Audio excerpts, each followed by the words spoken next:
il y a des situations qui marquent et surtout qui te font prendre conscience de certaines problématiques. Je vais te raconter ma période burn-out. C'était un beau jour de juillet, il faisait magnifiquement beau et tout d'un coup, on m'a posé cette question. Mais toi, comment tu vas? Vraiment? Parce que tu as le droit de pas aller bien.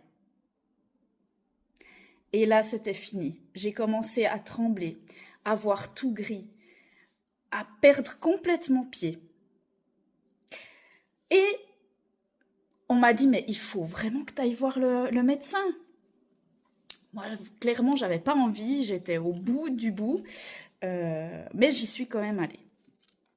Et puis, la médecin a tout de suite compris ce dont j'avais besoin. Mais madame, il faut simplement que vous preniez des vacances.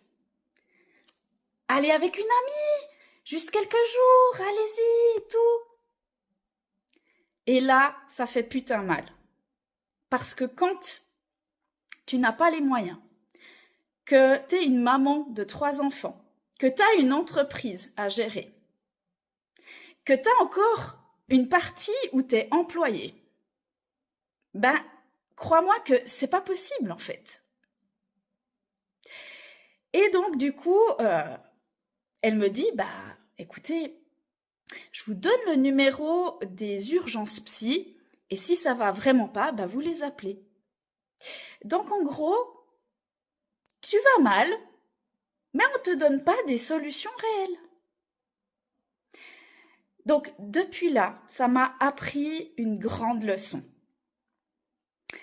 C'était qu'il fallait trouver une solution pour que plus jamais je retourne dans cette situation. Que si ça m'arrive, je puisse directement me permettre de me ressourcer. Et si ça te parle, vraiment, je t'invite aussi à te questionner et à prendre au sérieux cette problématique. Parce que même si tu penses que c'est pas possible, eh bien, tu peux te créer des stratégies et une solution pour avoir cette opportunité de, quand tu as besoin de souffler, de pouvoir partir, de pouvoir prendre quelques jours pour toi, pour te ressourcer. En fait, c'est hyper important. Ça fait partie d'un équilibre